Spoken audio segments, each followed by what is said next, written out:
선거 많이 봤지만 이렇게까지 아무리 엄살 전략이 들어가 있다 하더라도 국민의힘이 전망하는 것처럼 이렇게까지 전망하지는 않아요. 잘. 그렇죠. 비슷비슷하다. 그러니까 나와가지고 우리가 해볼만 하니까 빨리 나와서 표 찍어주십시오. 뭐 이렇게 얘기를 해야 된단 말이에요. 그게 그렇죠. 일반적으로 정상적인 건데 국민의힘은 어차피 질 거야. 지는 걸 전제로 해서 지금 자꾸 얘기를 하고 있어요.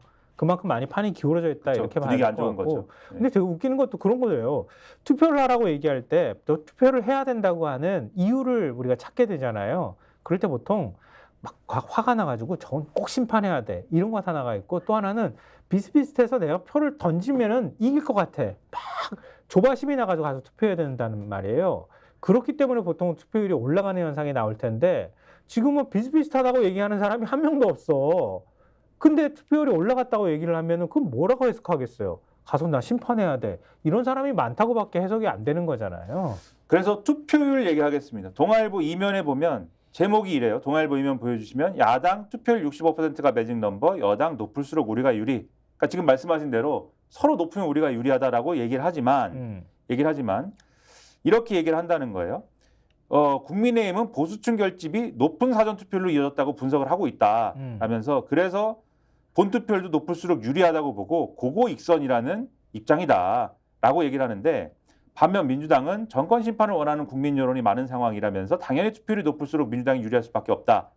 최종 목표 투표율이 71.3%라고 얘기했지만 내부적으로는 70%를 넘기기는 쉽지 않다라고 보고 있다라고 합니다. 다만 아까 매직 넘버가 65%라고 말씀드렸잖아요. 네. 최종 투표율이 65%를 넘을 경우 민주당이 지역구 의석만으로 단독 가방 가능성이 있다고 분석했다. 그러니까 65%만 넘겨도 지역구 의석만으로 150 넘는다. 아까 근데 비례의석이 10석 이상이라고 그랬잖아요. 네. 65만 넘어도 160 이상을 한다라고 민주당 내부에서는 그런 기류다. 동아일보 이렇게 보는 거고. 그러니까 지난번 총선 때 민주당이 163석을 갖고 왔잖아요. 지역구에서만. 그러니까 거의 지역구를 그 정도 수준으로 보고 있다는 얘기가 되는 거잖아요. 그렇죠.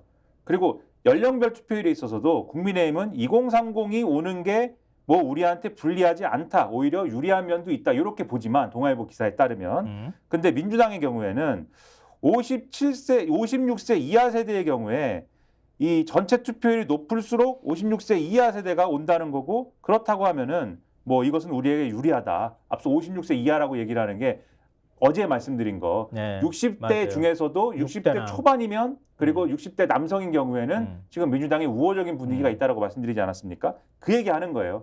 그 아랫세대가 근데 투표장에 나온다고 할 때는 그만큼 민주당 바람이 더 분다는 거 아니냐. 그 얘기고 다만 민주당의 한 전략국 관계자가 이렇게 얘기했대요. 박빙 50개 지역구 중에 30곳 정도는 막판 보수층 결집에 따른 뒤집기가 나올 수 있는 곳들이어서 끝까지 안심할 수 없다. 이렇게 얘기를 했다. 요거까지 말씀드리고 경향신문 이면 보면은 정치에 등 돌린 2030 세대 이들의 표심이 승부 가른다 이렇게 돼 있습니다. 네. 요건 계속 말씀드리는 거 2030 세대의 표심이 이제 좌우한다 이 말씀 계속 드렸잖아요. 그러니까 왜냐하면 어제도 제가 숫자를 구체적으로 말씀드렸던 것처럼 60대가 지난 총선 때 투표율이 66.2가 나왔을 때 60대 투표율이 80%였어요. 그럼 60대는 도대체 얼마나 더 투표를 해야 돼? 근데 그러면은 20대는 60%에서 한 56% 사이였단 말이에요. 20, 30대 젊은 층은. 그 전체 투표율이 만약에 70%까지 올라가려면은 20, 30대가 그 정도 투표를 하거나 그보다 더 많이 투표해야 된다는 얘기가 나오는 거잖아요. 그러니까 20, 30대가 어떤 성향을 가지고 투표하느냐가 매우 중요하다. 이런 결론에 이르게 되는 거죠. 그렇죠. 요 신문 기사에 이제 나와 있는 것들을 제가 짧게 말씀드리면 일단 20대 유권자층의 투표 의지 자체는 4년 전, 그러니까 지난 총선보다는 떨어졌다. 그게 이제 중선관위의 유권자 의식조사 이런 데 나타난다라는 건데 다만 표심은 어디로 쏠릴 것이냐에 대해서는 중도층과 2030 세대에서의 정권 심판론 경향은 최근 여론조사 결과를 보면은 확인이 된다. 그러니까 2030 세대의 투표의 어떤 이 적극성은 낮은 상황이지만 이들이 만약에 투표를 하러 나온다면 국민의힘이 기대하는 것처럼 보수 표심이 강하게 확인되는 게 아니라 그게 아니라 아마도 정권 심판 쪽에 힘을 실어줄 가능성이 조금 더 높다라고 하는 그런 취지의 기사입니다. 이 기사는. 그렇게 보시면 됩니다. 한국갤럽 조사를 인용한 거잖아요. 그렇죠. 그러니까 3월 한 달 동안 유권자 1,004명을 대상으로 한 전화 면접 조사를 보면 20대 27%는 현 정부 지원을 위해 여당 다수 당선을 기대한다고 답했지만 49%는 현 정부 견제를 위해 야당 다수 당선을 기대한다고 답했다는 거잖아요. 그렇죠. 예, 그런 걸 근거로 봤을 때 30대도 비슷한 패턴을 보였다고 하는 거니까 30대는 오히려 숫자가 더 올라가네 보니까. 그러니까 만약에 투표하러 온다고 하면 심판에 좀 더 그 힘을 실을 가능성이 높다 이렇게 본다는 거잖아요. 그렇죠. 그런 근거가 되는 기사다 이렇게 말씀드리고 그다음에 선거가 끝나도 이제 짚을 수밖에 없는 문제에 대해서 좀 말씀드리겠습니다. 네. 한겨레의 이제 26년 오피니언에 보면 신관건 선거 5종 세트라는 이제 이 칼럼이 있어요. 유레카라는 코너에 이재성 논설위원이 쓴 건데 이 내용 어제도 사실은 소개를 해드리려고 했는데 이런 비슷한 내용을 네. 마지막에 막판에 네. 그래도 되게 짧게 잘 정리해 네. 주셨는데 시간이 없었어요. 네, 근데 오늘도 시간이 없이 지금 사람들이 기다리고 서태지와 아이들이 기다리고 있습니다. 네, 서태지와 아이들. 네, 근데 네. 네. 더 얘기 안 하겠습니다. 누가 이준호고 누가 양현석인지는 좀 이따 보시고 판단하시고. 네. 근데 아무튼 요 내용을 좀 말씀드리면 뭐 결국은 지금 윤석열 정권이 무리한다라는 얘기 아닙니까? 어제부터 말씀드렸지만 법률 기술자들의 정권이라고 할 수 있는 윤석열 정부의 가장 큰 특징은 별일 아니라는 듯 쉽게 법을 무시하는 것이다라고 얘기를 하면서 그 정점에 윤석열 대통령이 있으면 물론이다.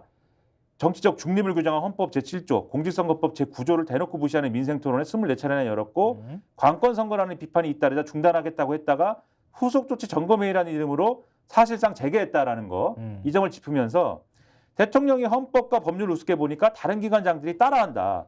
기획재정부가 어제 말씀드렸죠. 국가결산보고서, 올해 회계연도의 국가결산보고서를 총선 다음 날인 11일 국무회의에 올릴 예정인데 이게 국가재정법 위반이다. 그리고 이거 왜 그랬냐?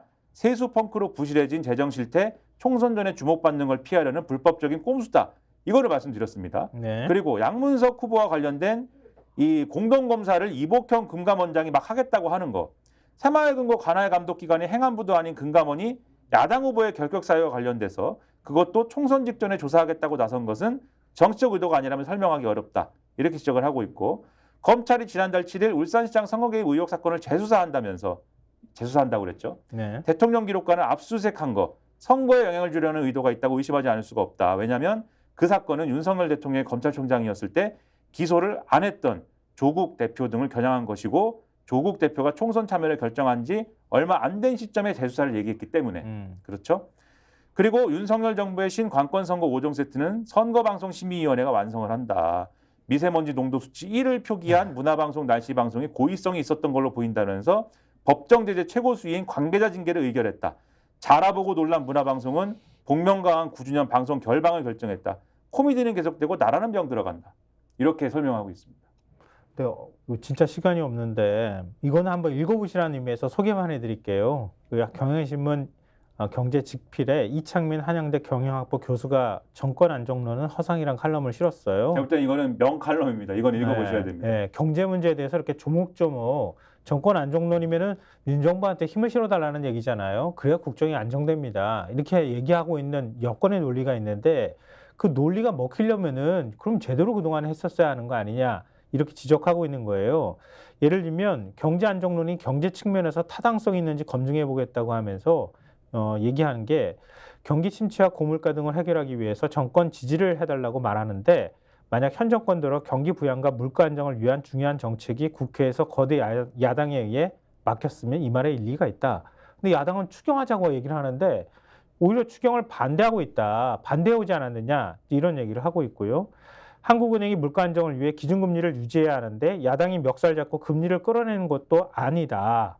경제에서의 문제는 거야의 목리가 아니라 윤 대통령의 인식이다.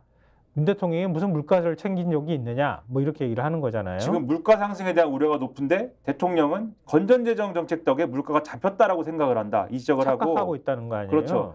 지금 인플레이션 대응에 대해서 하지 않으면서 지금 이렇게 두고 있는데 지금 한국 경제에 대해서는 상당한 우려가 있다. 왜냐하면 지금은 실질 임금이 계속 감소하고 있는데 실질 임금 감소가 인플레의 진정한 매운맛이다. 대파가 문제가 되는 데는 타 이유가 있다. 이 지적을 하면서 최근에 여당이 뭐라고 하느냐? 대통령 탄핵하면 난장판이 된다고 얘기를 하는데 네. 경제 측면에 있어서는 대통령이 탄핵된다고 경제가 난장판이 되지 않는다. 역대 2번의 탄핵 국면이 그걸 증명한다.